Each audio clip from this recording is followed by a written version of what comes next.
Every captain has a ship they hate.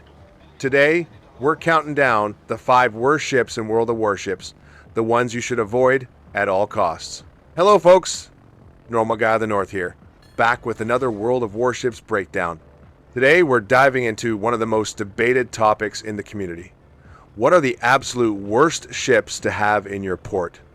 You know, the ones that make you question why they even exist, or why Wargaming thought this was a good idea. I've gone through the forums, Reddit, Discords, and the wider WoWs community to see what ships consistently pop up as the most painful, frustrating, and disappointing to play. And after all that research, I've got a top 5 list for you. If you own these ships, you probably know the pain already.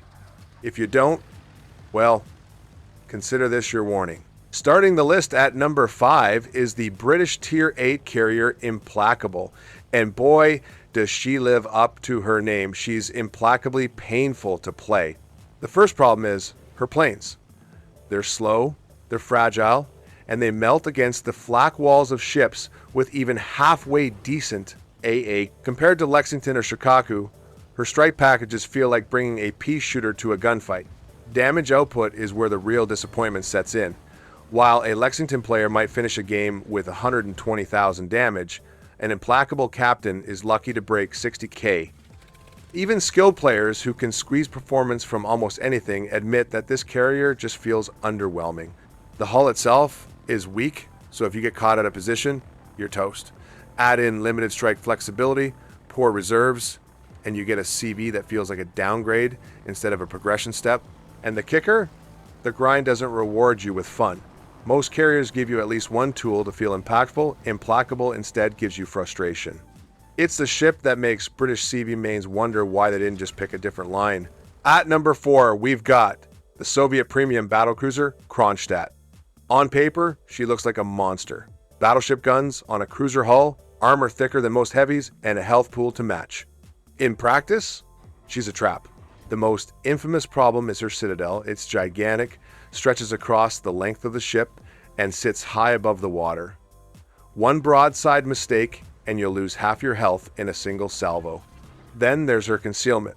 Kronstadt is spotted from what feels like the next postcode over. At over 17 kilometers surface detection with upgrades, you're one of the first ships lit every match. And because everyone knows you're easy to citadel, you become the focus target instantly. Handling doesn't help either. With sluggish rudder shift and a battleship-sized turning circle, dodging torpedoes is an absolute nightmare. You feel like you're steering an iceberg, not a cruiser. Offensively, her HE shells are pitiful, with low fire chance and poor DPM. The AP looks great, but the dispersion often trolls you with overpens or misses, even at medium ranges. The end result? You're not tanky enough to be a battleship, not agile enough to be a cruiser, and not supportive enough to justify your team slot. Kronstadt is a classic port queen, looks great, plays terribly. In third place, we've got the British Tier V Cruiser Emerald. A ship so hated that players literally say the British cruiser line starts at Leander. Here's why. Emerald doesn't have HE shells. That's right, no HE at all. You're stuck with weak AP rounds that shatter on angled targets and over-penetrate destroyers. Against battleships? Forget it. You're just bouncing shells. Her guns are single mounts, so your broadside feels like a drizzle compared to the storm of firepower other nations throw out at Tier 5. To get meaningful damage, you have to go broadside, and that's suicide because Emerald's armor is paper thin. The citadel is huge, and you'll often be erased in a single volley if you make even the slightest mistake. And it's not just armor, her AA is so weak that a Tier 4 carrier can farm you without breaking a sweat. Emerald does have torpedoes, lots of them, in fact, but their range is short, meaning you have to charge into danger just to use them. Yes, you get a smokescreen and a repair party, but those are band-aids. They keep you alive long enough to realize just how little impact you're having on the game. In short, Emerald is a fragile, undergunned nightmare. She's the reason so many players abandon the British cruiser line before reaching the good stuff. Taking second place is the Tier 9 Japanese battleship Izumo, a ship that many players free XP past as fast as they can. The first problem is her sheer size and visibility. Izumo is a floating skyscraper with terrible concealment, so you're lit up and focused before you even get into firing range. Once you're spotted, You can't hide. Every enemy gun on the map will turn your way. Then there's the turret layout. Izumo has fewer barrels than Amagi, and the arcs are so restrictive that you often have to show too much side just to bring all guns to bear. That leads to one of two things. You either play conservatively, with fewer guns firing, or you overexpose and eat citadels. Neither option feels good. Mobility is another disaster. Izumo handles like a barge. Rudder shift and turning radius are so bad that dodging torpedoes is basically impossible unless the destroyer misses on purpose. Yes, Izumo's AP is powerful, and if you angle perfectly, you can tank some incoming fire. But compared to her Tier 9 peers Iowa, Friedrich de Grosse, Alsace, she's clumsy, vulnerable, and punishing to play. The community consensus is clear. If you have the free XP to skip her, do it. Finally, at number 1, the ship most players agree is the worst to keep in your port. The Tier V American cruiser, Omaha. Omaha's problems start with survivability. Her armor's tissue paper, and her citadel is massive and exposed well above the waterline.